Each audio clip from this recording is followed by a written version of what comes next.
A very good afternoon, ladies and gentlemen of our online audience, and may peace be upon you, and Salam Lebaran to all our Muslim viewers. Thank you for spending your Heritage Weekend with us in the Malay Heritage Center for this third talk of the series. Yesterday, we have had two talks, the first one being on Nasi Ambeng, and the second one on traditional culinary icons and health. You can still view these videos on YouTube via the Malay Heritage Center's YouTube channel. This series is organized as part of the Singapore Heritage Fest, and what better way than to appreciate our culture by listening in and even taking part by asking questions to our speaker for today. My name is Saiful, and I'm a medical practitioner by training. Today, I shall be moderating this talk and perhaps also shed a bit of light as to some of the literature that surrounds this. The Malays of Singapore are made up of a diverse range of ethnic groups. They can be of Minangkabau, Javanese, Banjaris, Buginese, Baweanese, and many more.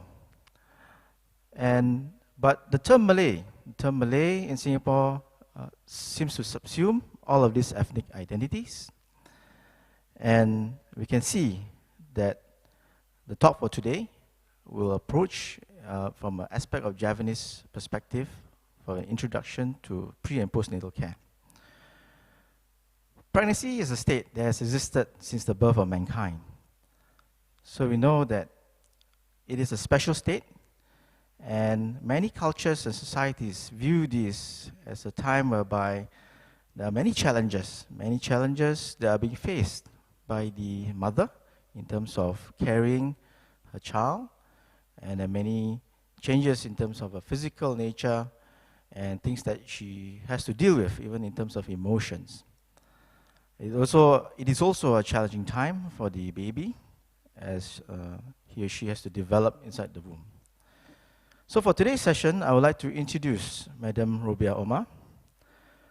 She is a Singaporean Malay of Javanese descent, and she will be talking about prenatal and postnatal concepts related to the Javanese massage. She has inherited this knowledge from her mother, and who is Madam Siti binti Saleh. Yes.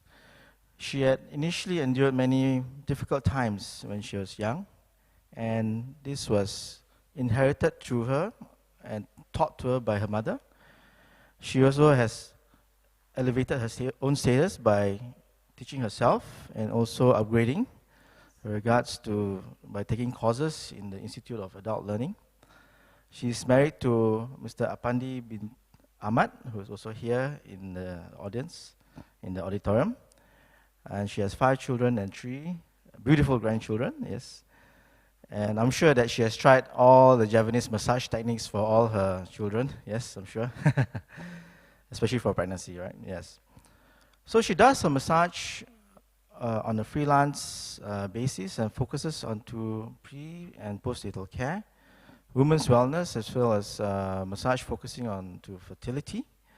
She is also a trainer for pre- and postnatal massage, as well as baby massage and for lactation. So without further ado, I'd like to introduce and invite Madam Robiah to give us a talk on an introduction to pre- and postnatal care. Thank you, Dr. Saiful. Bismillah. Bismillahirrahmanirrahim. Assalamualaikum. Assalamualaikum, everyone. Okay, when you talk about massage, the first thing you think is, must be an Indonesian. So the massage comes like it bonds in Indonesia, especially in Java Islands. Okay, then from there it spread out. So indirectly, how to put it? Tak apa, boleh cakap Melayu boleh. Yeah. Okay, boleh. Okay, kalau kita fikir pasal berkenaan urut, kita akan fikir mesti orang Jawa yang pandai urut. I see. Because ada banyak tempat dalam Singapura ni, ada yang macam Chinese massage, Right. Indian, habis dia kita first of all you would think that okay, yang tukang urut ni mesti orang Melayu. Right. Okay. Datangnya mesti orang Melayu, orang Indonesia. Even saya pergi rumah orang bangsa asing, dia akan tanya, are you from Indonesia? Right. Okay. That's the first thing. I see. So asalnya orang Jawa yang mengurut I see. cara ubat-ubatan. Yeah. Just to for our non-Malay speaking audience out there, what Madam Robia has mentioned is that there is a perception out there in the community that that someone who comes to do traditional massage or urut has to be Indonesian, Yeah. right? Yeah. So the thing is that, but for yourself, actually Singaporean Malay, Yes, but you do have Javanese roots, right? Yes. Okay. So indirectly that people would think that, oh, must be Javanese, the good is like they trust the massage. Ah, I see. Okay. So that perception is that the people out there means that you have to be Javanese, is it? Yes. And so that they then trust your massage. I Yes. see. Okay. Okay, this massage is brought down by generation through generation. Okay. Okay, like as for myself, my mom taught me what you need to be done. This massage is is your skill. It's different. Let's say you learn from other institute or whatever, but the skills is different. I see. Okay, that's very, very interesting. Yes, I'm sure there are a lot of things that we can talk about, definitely. Yeah. Perhaps we can also look at how you'd like to introduce to us about this topic itself.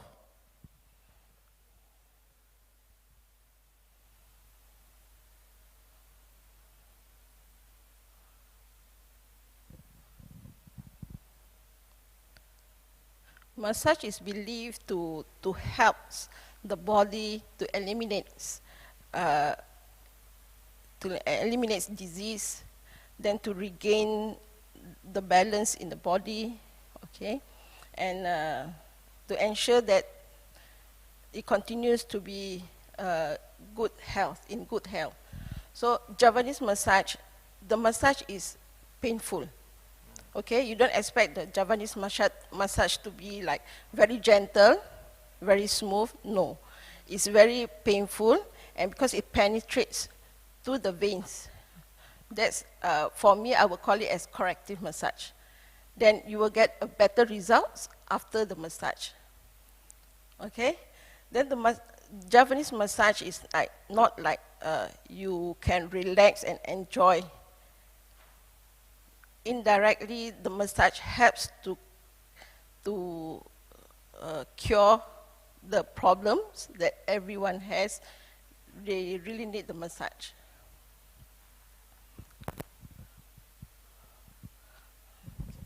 Sorry.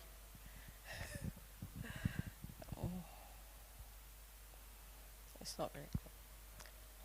Okay, the main purpose of this Javanese massage, because previous, there's no much of people doing prenatal, postnatal massage, especially the prenatal, because they're afraid that the taboo, they're afraid that it affect the babies. But for Javanese, we start to do the massage even before you conceive or before you get pregnant. So you must take care of your body before it happens. Okay, you know why initially I put this 3P there? Because it's puberty, prenatal, and postnatal. That's my main target.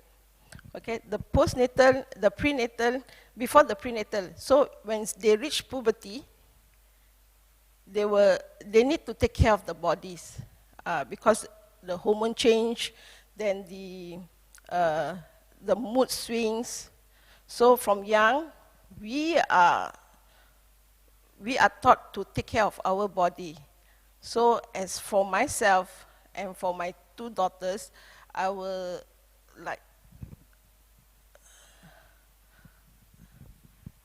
I will make for them, this turmeric concoction, turmeric and tamarind juice. This helps to improve to reduce their cramps, and also to balance their mood swing. So indirectly, this also helps to maintain the fertility of the body. Okay? It's a simple concoction. You don't have to even blend the turmeric if you think it's very troublesome. You can just slice the turmeric and you just pour hot water on it in a glass. Then after that, you can just mix with lime, or you can mix with honey to drink. This helps to maintain the fertility in the body, in the womb. Okay? So in not only that, you can maintain the body by doing the massage. Once they reach puberty, it's best to do the massage, start the massage as early as they reach puberty. Especially like those who, some young girls, they have this, their menstrual is not regular. These are all because their body system is not stimulated. Okay? And then when they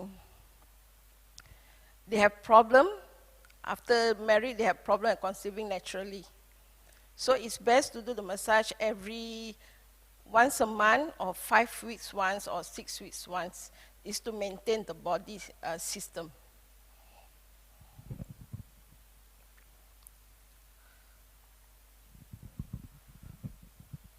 Okay, as you can see, why I show this figure is just to explain that by doing the massage,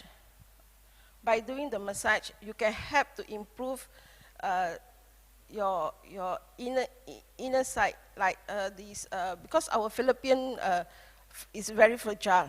Even though how tough that person are, the Philippine is very fragile and very sensitive. When you use your leg, kalau kita gunakan kaki untuk menolak barang atau membersihkan lantai ke apa, kita akan menolak dengan muscle perut kita, dan kita akan menolak Fallopian tu di satu tempat. Dan selepas itu kita tarik kaki kita tanpa kita menarik nafas. Jadi Fallopian tu akan terselit. Tapi kalau kita tengok dalam X-ray ke apa, doktor akan cakap is normal. Tapi you akan rasa selepas dalam dia punya side effect dalam seminggu, 2 minggu, you akan rasa. Dan dari itu you kena urut. Dengan cara urut, dengan yang betul, dengan orang yang mahir, baru you boleh macam membalikkan ke semula jadi. I see. So for the benefit of the online audience also, for those non-Malay speaking, Madam Robia has just mentioned that the belief is that the fallopian tube is very delicate, and that if you use your lower abdominal muscles a lot, and then you push things, and if you stand, that you actually need that the fallopian tube does actually move. Yeah, is that correct? When you push something, that means you use your, kita gunakan stomach muscle kita Sure. untuk menolak. Yes. So kalau you just kata orang tarik kaki tu balik, kadang dia dengan tak sengaja dia akan terselit urat dia. Sure. So the terms that are being used, there are certain terms and terminologies that I think are present in the healing system that refers to the urat, okay, and the nerve, okay, as well as some of the organs that's inside. So this is the belief system that the Javanese, that what Madam Robia has has learned, okay, from her mom, her mother, right? Okay. Okay. So it's very important. That's the thing that I say that is very important lah. Penting sangat untuk kita mengurut badan kita dalam sebulan atau 5 minggu atau 6 minggu sekali, untuk menjaga kesihatan dalaman. Okay, then the Javanese and kata orang tidak cuma urut, dengan memakan, dengan meminum jamu itu dapat membantu kesegaran badan. So kalau dari muda kita dah apa kata orang habits kita mulakan dari awal, untuk mendapatkan anak selepas kita kahwin akan menjadi mudah. See, so to add on, I think Madam Robia is mentioning that in the Javanese concept or perception of health and wellness, that that these things should be done in order to maintain the body's vitality, and that it is believed that it helps in terms of fertility. Is that fertility? Yes. Because let's say macam the one of the Philippine tube macam pulling, then when the eggs kata orang evolution ke apa, dia punya egg akan susah nak keluar daripada dia punya tube. Itu akan pecah telurnya dan kadang dia boleh menjadi cyst. Jadi kita cuba elakkan. Prevent is better than cure. Okay, so so essentially the belief also lies upon how the eggs are being moved, is it? Yeah. And then how if there are issues, and then it also relates to the development of cysts. Yeah. Is that yes. Okay. Because when I read through, that's how the cysts form. Okay. And then, okay, when the stage that the body is prepared, so once they are married, so once they conceive, like prenatal, there's a few stage of trimester. It's like first trimester, second trimester, third trimester. There's a different stage. So at the first stage, the first trimester, it's best that they don't use their leg more or jump, or not only jump lah, because normally they thought, oh, it's very small. So they say it's not danger, it's not in danger. So they can just stomp their feet, hit their heel. By doing that, you can jeopardize your fetus. So it's best that when you reach at this stage, try to take care of your body more, as your body is, your womb is very sensitive. And it's not like, officially it's not advisable to do the massage as early as where you first trimester. So it's officially it's stated that 20 weeks, then you can do the massage. So try to take care of the fetus in first trimester to second trimester. This Javanese massage helps to lift up the baby. Because I've last few months, there's one client, she can barely walk. So she came to me. Then when I do the massage for her, the doctor said that, because I told her to see a doctor first, then she said that, oh, the doctor said it's normal, the baby is okay. Then by doing the massage, I let her know that the baby is on one side. I mean, it's stuck in between the pelvic. So after the massage, I can manage to help her lift up the baby to a normal position. This massage, Javanese massage, is not like normal massage that you can massage the body in your own will. During this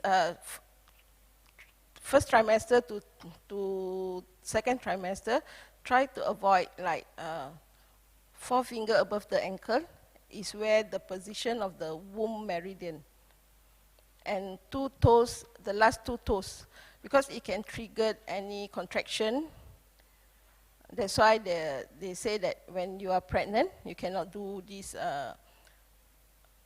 reflexology, leg reflexology.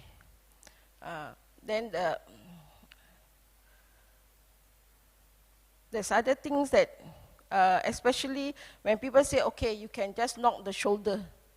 Because the shoulder, there's a meridian of the Philippine. So it's not advisable to massage the shoulder with very deep pressure. As the Javanese massage, we know, we try to avoid certain areas that is connected to the womb.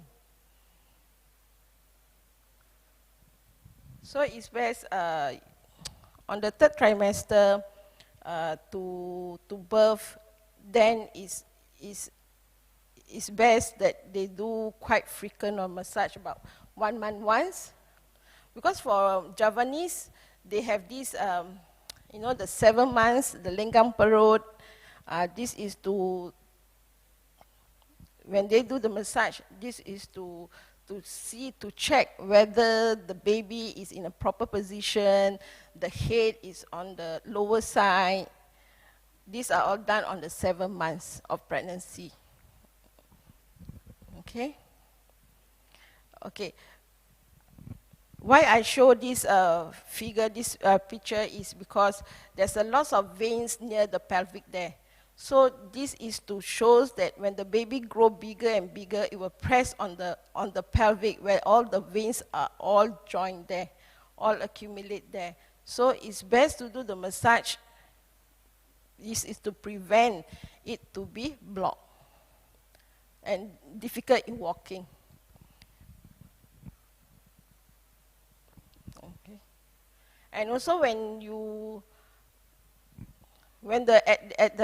the 3rd trimester, the baby is bigger, growing. Then when you sit down too long, try to rub your tummy before you stand up. So this helps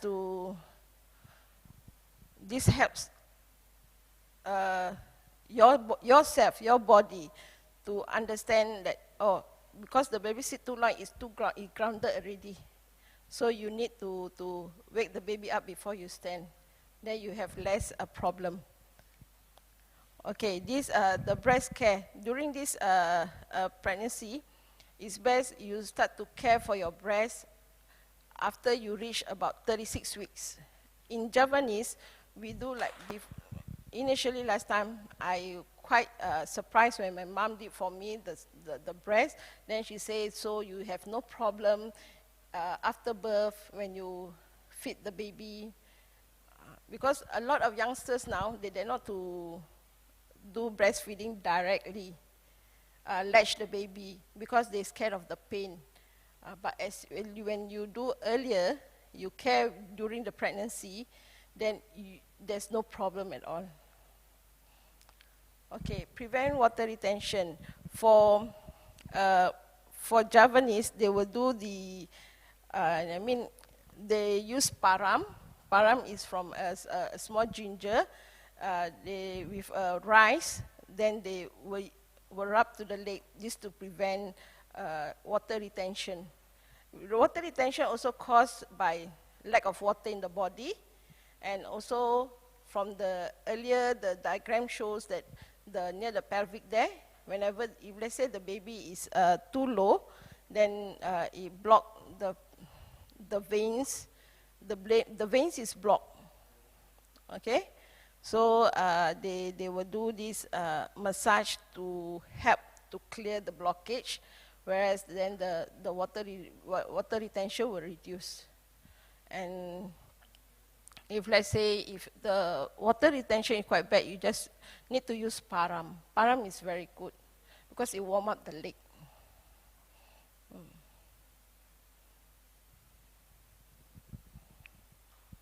Okay, at the stage of after delivering, okay, the postnatal care. The postnatal care is, first of all, after they come home, the first thing that my mom taught me that, okay, you need to do ganggang. The ganggang helps to dry up the stitches, if there is, if the wound. Then by doing, so I stand up. Can I stand up and show them what's the ganggang? Please do, yes. Okay.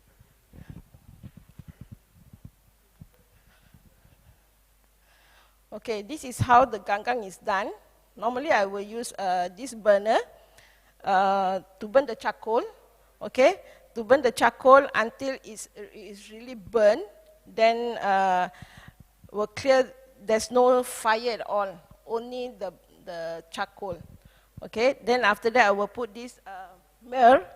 Myrrh is to help to prevent infection during during the healing stage. This, because a lot of people normally they use steamer, they use like sauna, but for me I still use the charcoal and the myrrh, because the effects of the myrrh is very good, it's very effective. Even in the hadith also say that this luban is very good. Okay, this is how it is done. So I will cover the client with cloth until the neck. Okay, this is to prevent the smoke from running out. And also, it also helps to reduce the weight, because while you're doing this, you sweat up a lot. Okay, and after this, the ganggang, I will do the massage. After the massage, the postnatal massage, which is very important in the postnatal care. Okay, after the massage, I will do this wrap. Before I do the wrap, I will put some herbs like jamu on the tummy. While putting the jamu on the tummy, I will do some massage on the tummy to clear the wind, to like, massage in like cellulite massage, slimming massage. Then after that, I will wrap it with a barot. They call it barot, or Indonesia will call it kurita. And after that, then I will do the bengkong. This is how the bengkongs look like. Because this bengkong is very long already. This my mom made for me when I had my first child. So I keep it until now. So this is how the olden days, they use the bengkong, like about 11 meters cloth, they cut into two, then they join. It's about 22 meters. So we will bind it from the hips, below the hips, until the center chest here. So it's to protect the hips. I mean, to shrink the hips, and to, after the delivered, to shrink the hips, and also to help to hold the core of the uterus, the pelvic, because after delivered, everything here will be very worn, like sore. So it's swollen. So by doing this, it helps to hold, and also it helps to stabilize your body, to balance your posture. Okay? This is how it looks like. But now there's a new types. Actually it's not a new types, but it's the way that the Indonesian do, they use these types of binder cloth. I mean, they only this size. Okay, these are the size that they use. And for C-sec, they will use, I will use this to wrap around. I don't use the long one to tie in between. Okay, these are the binder that we use. The Javanese use. This binder is very good. Because this is, not I say because this one come from Indonesia, is good. This is how they use. Even now you see when you go to Indonesia, but now we cannot travel. So when you go to Indonesia, you see documentary in Indonesia, they use this even for commoners, for normal people. They are not delivering or what. they will use this to protect their spine. So by the postnatal we do to make your body back, restore your body back to pre-pregnancy, you need to be very disciplined. Because for me, myself, I will use it until 40 days. That's the best, the long to use. Because nowadays people will use that about 7 days, 5 days, the numbers of days that they engage a masseuse to massage them. But it's best to continue until 30 days to 40 days. Because for mine, even last time when she's very busy doing others, I will tie myself, I will tie at the window and I will roll my body around just to wrap myself. For like, excuse me, this is how the Javanese do. Because now a lot of people, they claim that, oh, they're doing their authentic prenatal, postnatal massage, especially the postnatal, but they skip a lot of things. Like they skip the gang, then they skip the pilates. The pilates is very important. The last one is pilates. Okay, the pilates. The pilates is very important because when you, after delivered, there's after delivery, a lot of red cells coming out. So your cells is imbalanced. So by putting this pilates, it helps to control, to balance. Because after birth, normally, most women, they feel headache, not enough sleeps. Then they feel dizzy. By putting this pilates, helps them to clear, and also to clear them, to prevent them from have this postnatal blues problem. Okay? So this is reached at the end of the talk about postnatal. Sure. Thank you very much, Madam Robia, for that interesting, I would say, dive into the world of massage, traditional massage from a Javanese perspective. I see you still have some stuff over there. Do you want to show us anything over there? Okay, these are the beds that I use to massage my staff, my client. Because for prenatal, there's a different way of lying down. Because for prenatal, normally people think, how would they do the massage? Whether they face up or they face down, but their problem is on the back. So, can I call my daughter to be my model? Sure. Yeah. Okay.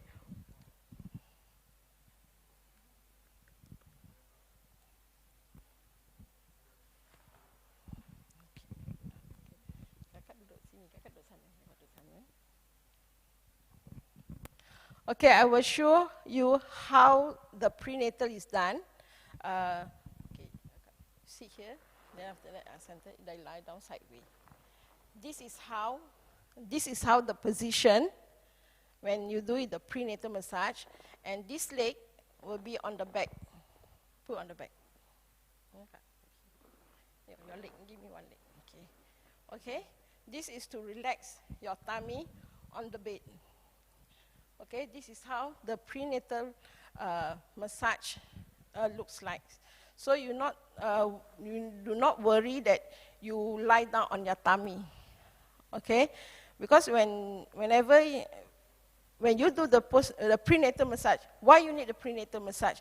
Because your lower back pain, okay, your lower back tight is very sore, and your shoulder is very stiff. Because as your baby grow bigger, then your breast grow bigger, then you will feel more towards the front.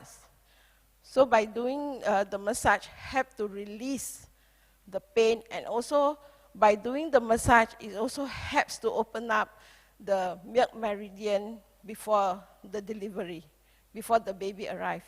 So when after delivered the baby, everything is smooth, the breast stimulate faster, then the milk will flow better.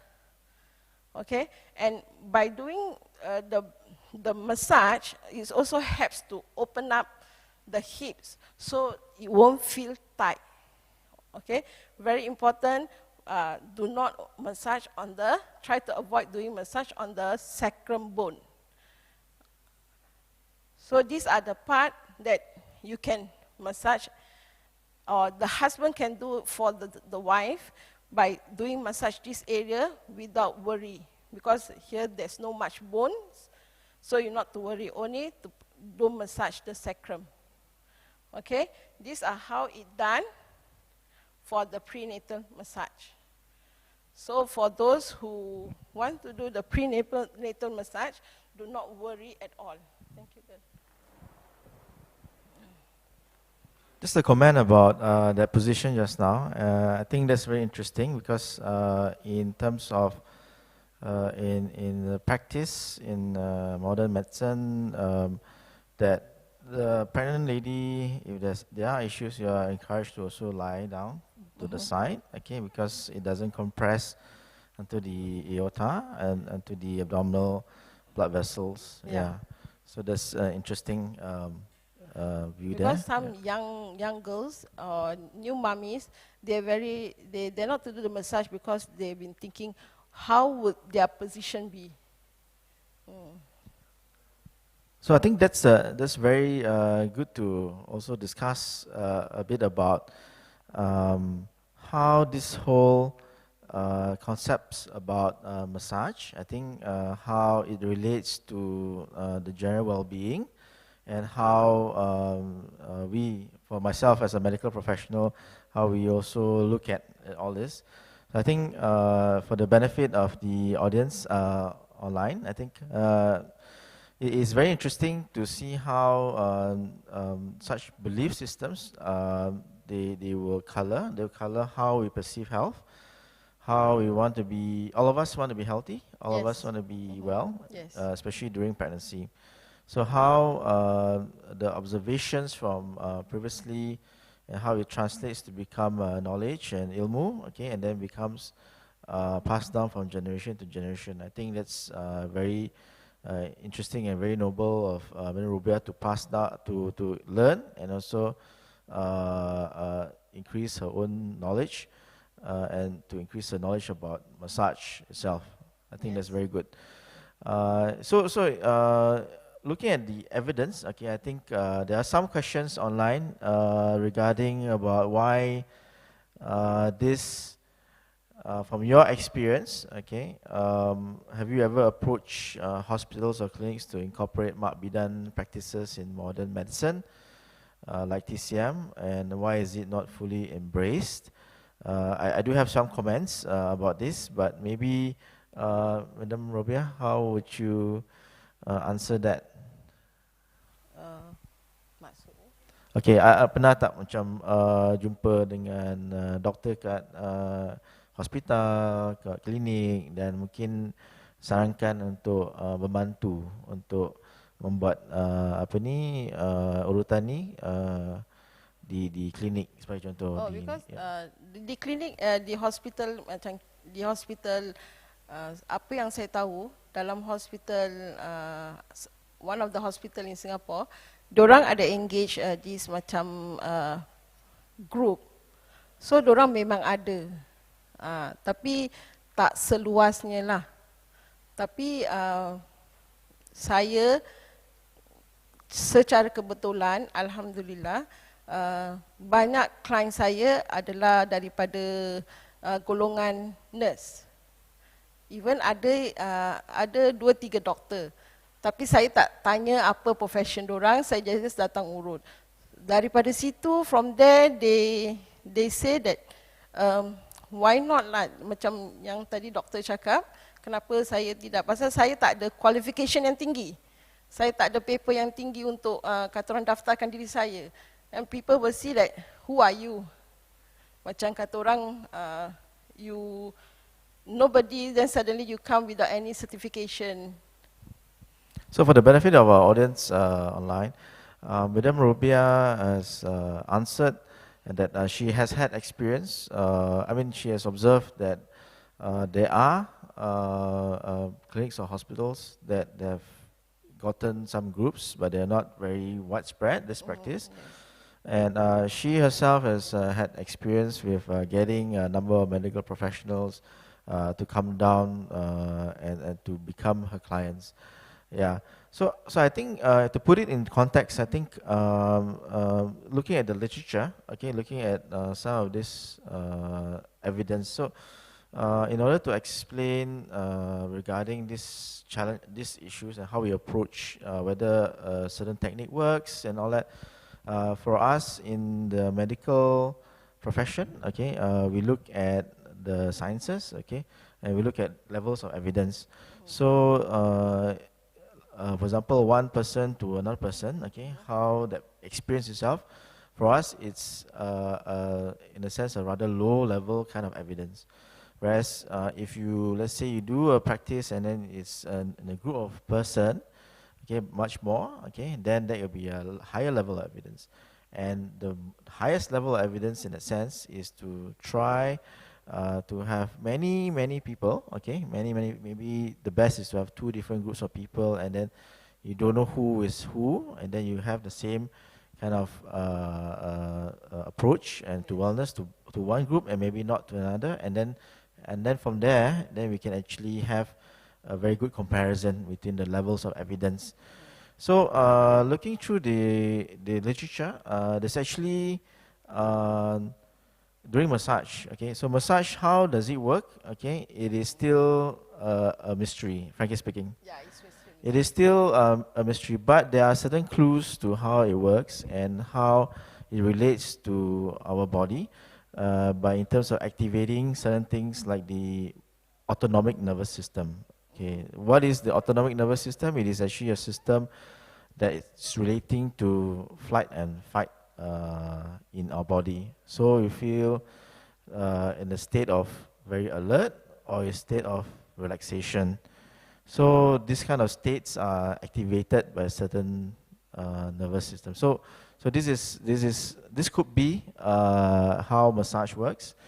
And looking at the literature also in terms of massage, there is little evidence to say that massage itself is harmful to the pregnant lady. It can be harmful or not harmful, because it depends on the masseuse itself, how experienced they are. Okay, then it depends, because everybody can massage. Even I can call A, B, C, D to massage me, but they have very different skills. That's very important, and knowledge. Because when I call A, do the massage, I feel different and I don't feel any effects at all. When I call B, it's too hard and there's no experience or skills to do what is needed for the body. There are a number of questions online regarding this practices, about Mak Bidan practices, okay. One of them, I think they are related in sense, okay. In the past, Mak Bidan contacts are generally recommended by word of mouth. Nowadays, how can we confirm the safety, so-called skill set of Mak Bidans, any organization or unions? That's one question. I think related to that is that, have you used traditional Mak Bidan techniques to non-Malay clients? Yeah. What are the reactions and how do you educate them outside of cultural perspectives? There are 2 different questions, but somewhat related in that. Are there reference points? Okay, are there who is the one that will say that, oh, this technique is right, this technique is wrong, and is there, in your experience, how do you find that? To my experience, I feel that there's no right or wrong. It depends on individual needs. Okay, I can say, oh, my method is right, your method is wrong. But the client who feel it, he say, oh, that's better, yours is I don't like it. So preference of individual. But as long you know that doing the massage correctly and the needs of for the body to heal, it depends on individual too. Because like everybody saying like, oh, this fella, this A, very good masseuse. Whenever I massage her, I feel very light, I feel very relaxed. But when another person try, they say, oh, normal. So it's up to individual preference. I see. When you say individual preference, you mean in the background of the Javanese approach to wellness, right? I mean, you're approaching this from a perspective of a practitioner who mengamalkan ataupun practices this knowledge. And in your sense, when you say there's no right or wrong, is because you look at how the patient or client reacts to your treatment. Is that correct? Yes, correct. Because you see, like even like TCM, they have their own massage, like Ayurvedic and like Javanese massage or holistic massage. There's all different kinds of massage, but whichever suits you better, suits your body better, so it's up to individual.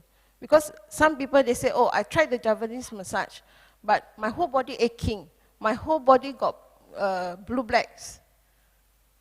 So which is which? So it's up to each and individual preference. Because like some people, they say, oh, I prefer TCM. They direct to the point. They do tweener direct to the point. They press your point, that's it. You don't need to suffer all the way. So it's up to their own preference.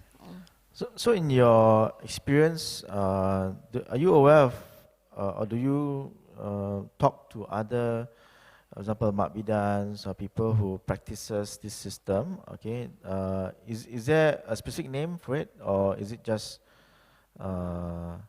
Javanese approach? Or because like Mak Bidan, I do not know how to explain that. Because massage is a skills and that each individual have. Because like a doctor, you have to study how to cut, how to stitch back, all this, all in the same manner, right? But for massage, when A say that, oh, they have this problem, then she call number one masseuse.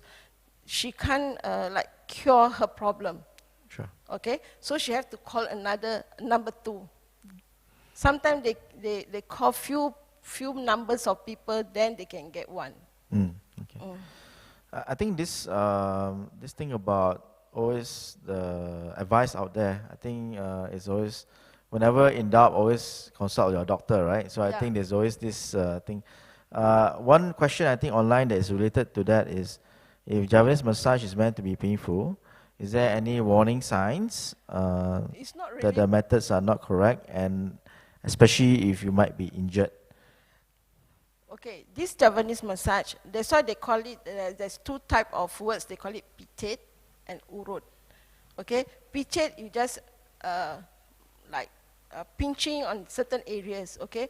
Urut is for those who have this, like when you sprain your ankle, okay, we need to urut because we need to restore back the veins, the nerve, whenever it's stuck in between the ankle, okay.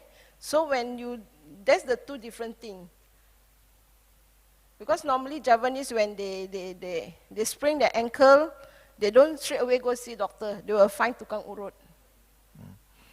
I think for the online audience, there are very, very good questions. I think the concerns is whether is this practice safe? Okay, is it something that I can continue, and then would there be issues with me later on in the pregnancy? I think just to add on a bit of perspective for myself, typically we would also look at how the person who is pregnant, whether she has any medical issues. Yeah. So first things first, we'll look at whether she does have things like high blood pressure, diabetes, and things like that. And we will also look at whether there are conditions that affect the pregnancy itself. And then there are also certain things that potentially we would not advise, okay, our patients to go for a massage because there could be a higher risk, okay, Yes, especially when they of have this things. hypertension, they have this, suddenly they have this diabetes, you know, their sugar level is very high.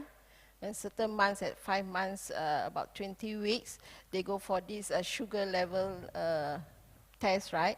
So when their sugar level too high, so usually I will ask them, how's their condition, how's their medical condition before I proceed to the massage. Okay, like, let's say if they say there has no problem, everything all smooth, then I will continue.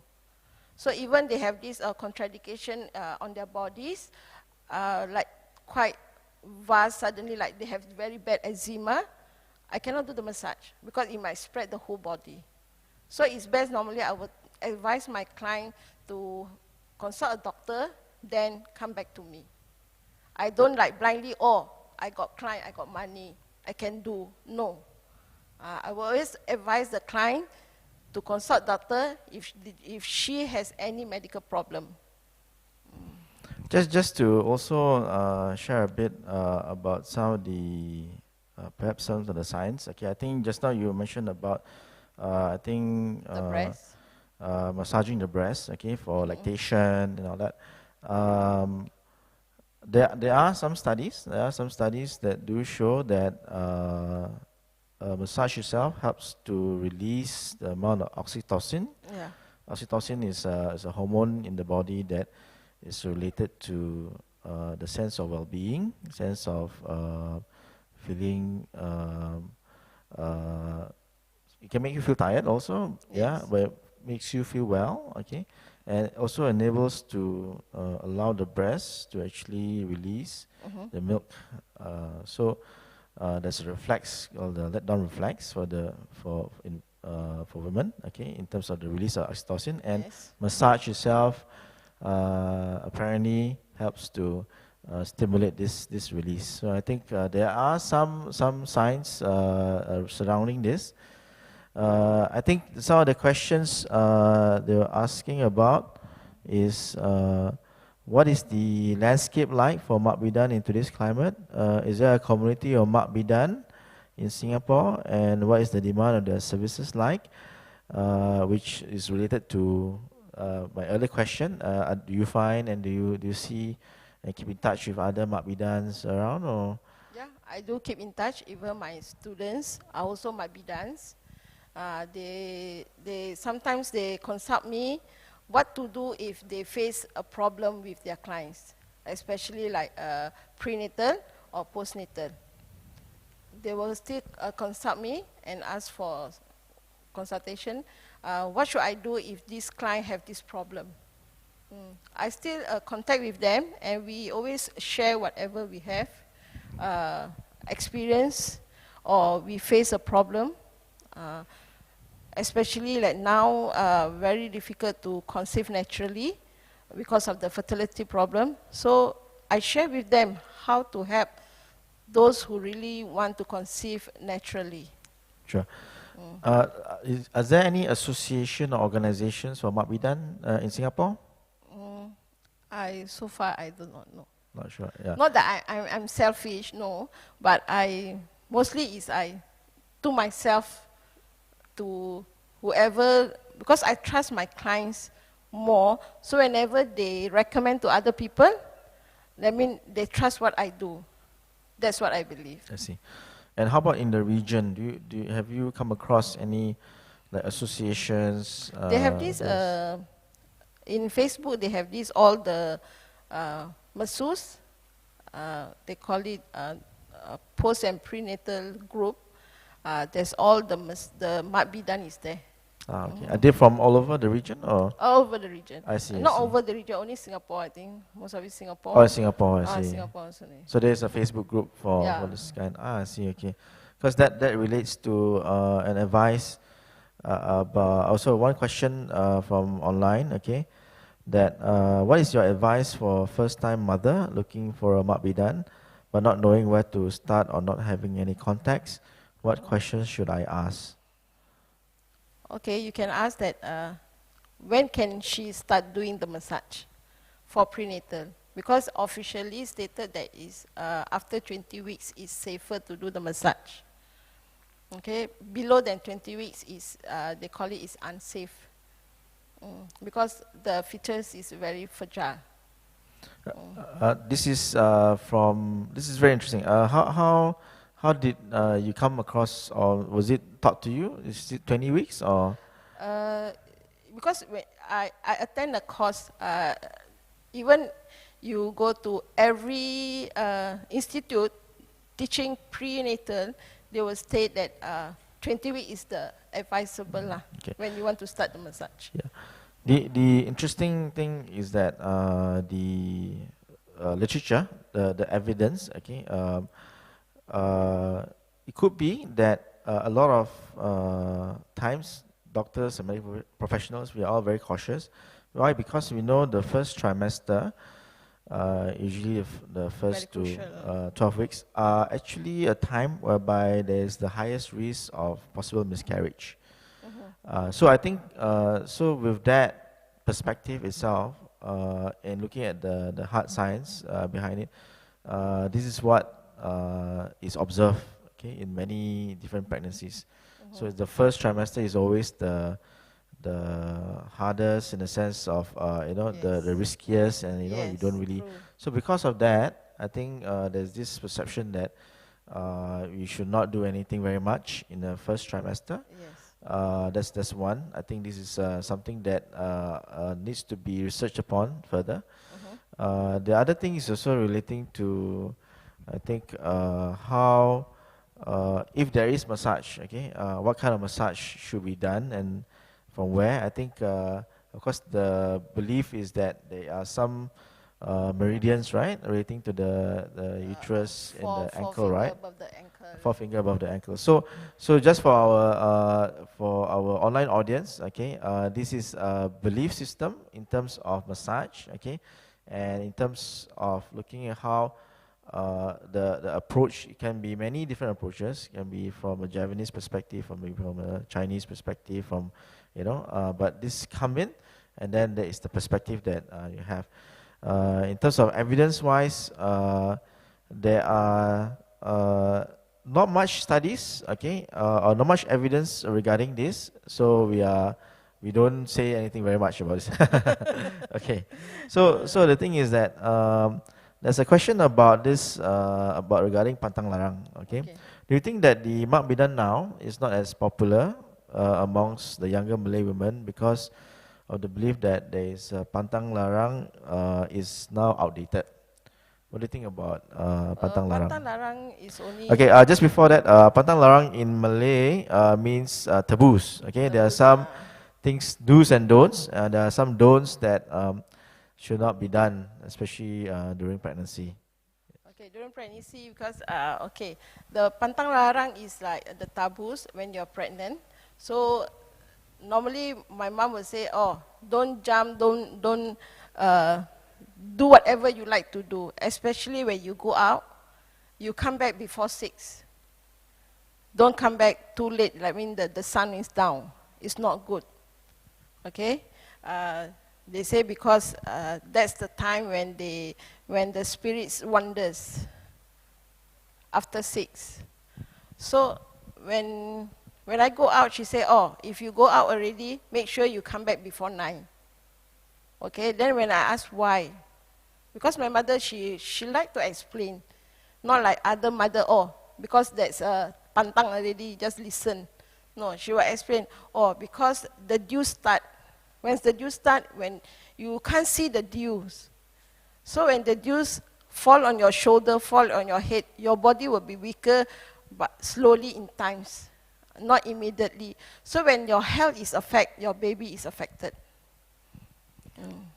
This interesting perspective. I think I had a few discussions. Actually, the next talk would also discuss a bit about this, about pantang larang and taboos also. Do stay tuned for next talk regarding this. So I had a discussion, I think, with Surya, and so how this perspective about taboos and observations on last time and how that equates to something that was negative. Okay, there could be many other explanations regarding Yes. that. Of course, during that point of time, perhaps the hard science is not there yet. Of course, people will then fall back onto their belief systems, and then from there it comes across as a taboo, as a pantang larang. So I think so. Moving on, there was a question about Mak Bidan, how do you become a Mak Bidan nowadays? Do you need to find a mentor, and how do you need accreditation overseas, and how do you find your current students actually? Okay, now a lot, even lifelong learning, SOHA, all the institute that in Singapore, they are providing this course, pre and postnatal massage course. So you can start from there, and to me, I train people. The syllabus they use is minimized. It's basic. So you need to upgrade yourself, not only using that certificate or that syllabus to certify you that you can do prenatal or postnatal with insurance. Okay? Because the syllabus that they use is very basic. The institute, yes, they provide you WSQ cert. Some people, they will think, oh, I have a cert I can do. But are they experienced to do?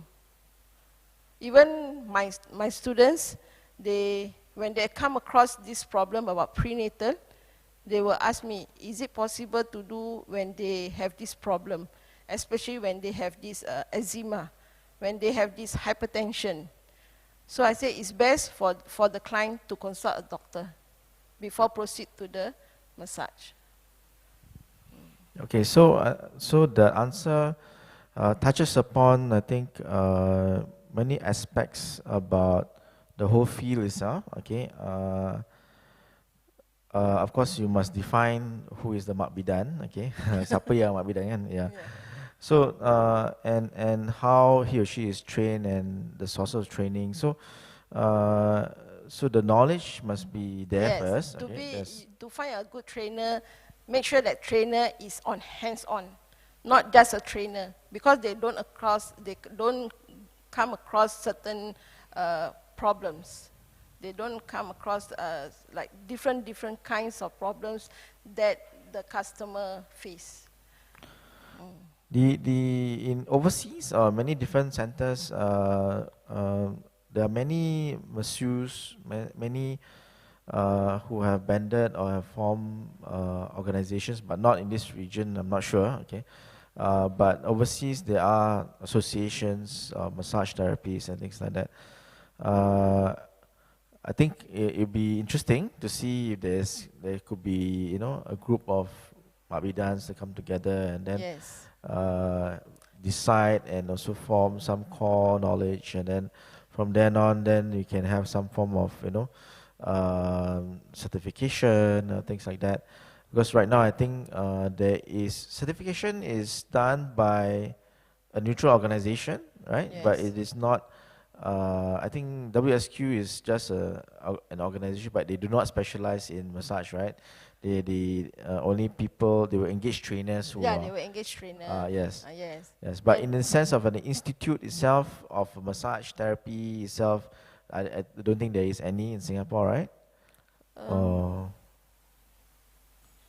Because the trainers, they say they are experienced in teaching. So the experience, I'm not very sure they have it or not.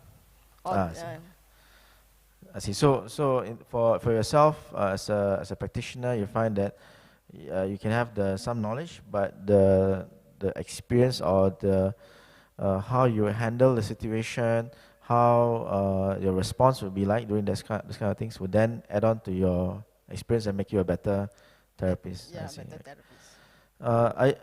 There's a question also. Are you trained in other forms of massage, and if so, are you able to incorporate these training into your practice?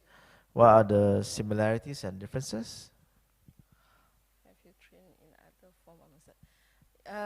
Yes, like baby massage. I do train baby massage, do baby massage. Then, in a way, when I teach, I don't only teach prenatal or postnatal. I give them more what I can give. Like, okay, when you face this problem for a person who are not pregnant or person who are not doing postnatal, you can still do the corrective massage. Because actually Javanese massage is corrective massage. That means because you repair the body. So to me, Javanese massage is a corrective massage, in fact. Like stated in my slides, the urut itself is to repair the body. Like you penetrate to the nerve, penetrate when you massage. I mean, like the Chinese, they do the tuina, all this. Do you find, is there a difference between, let's say, Malay massage? Is there like Balinese massage? Is there like, Minangkabau massage? Do you think there are differences in this kind of massage or no? I don't think any differences, because when I self-study myself, I go to the library, I take this about anatomy, I take about this TCM. When I look at the diagram itself, everybody's body system is the same. These are all God creation. It's all the same. So every single person, they have similar system. So there's no difference. Only the way they do it or the way they think, it makes its difference. Okay. Because as we know, right, there are many forms of massage approaches. I mean, you can talk to the Japanese, you can talk to the Swedish, you know, like, there are many different approaches. Yeah, even YouTube, you can see all different kind of massage. Like the Swedish, holistic. But when I self-taught myself, when I look through at the diagram, everything, as earlier as I said, you see, like even the computers, all the wires are all the same. Even they have different colors, even like our body. So there's no difference. Only the human make it difference. I see, okay.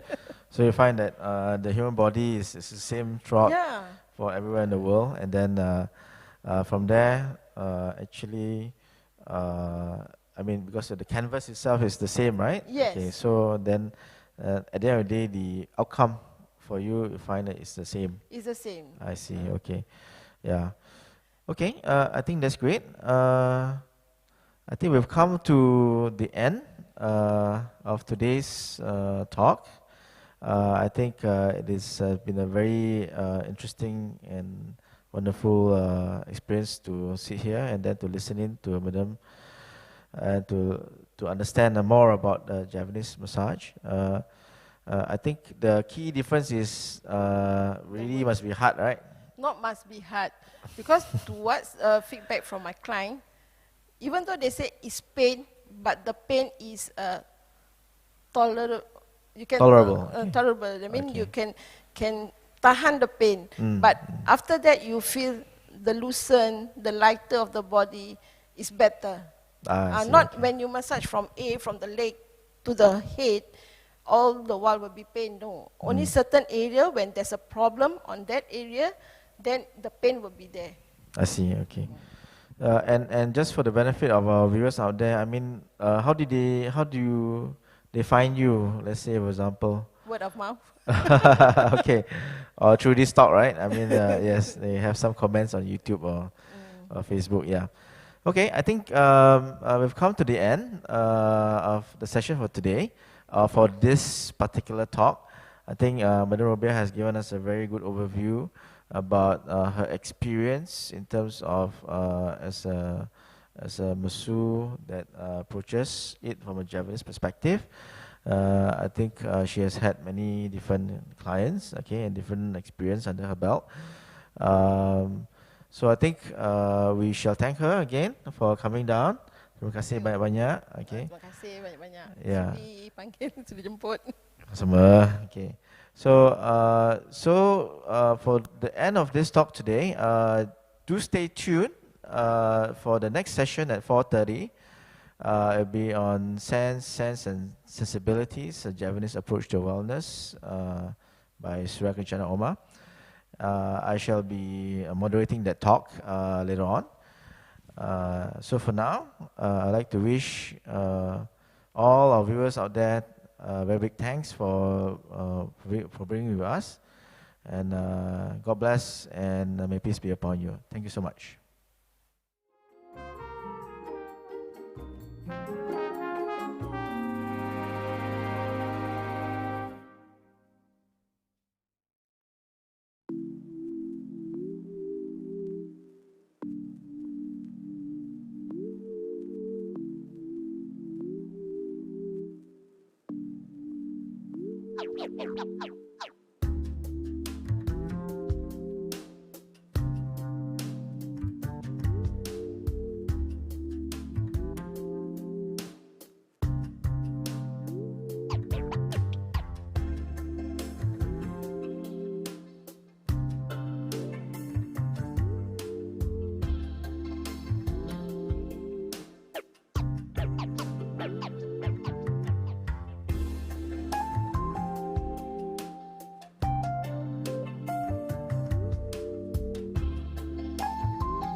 Yep.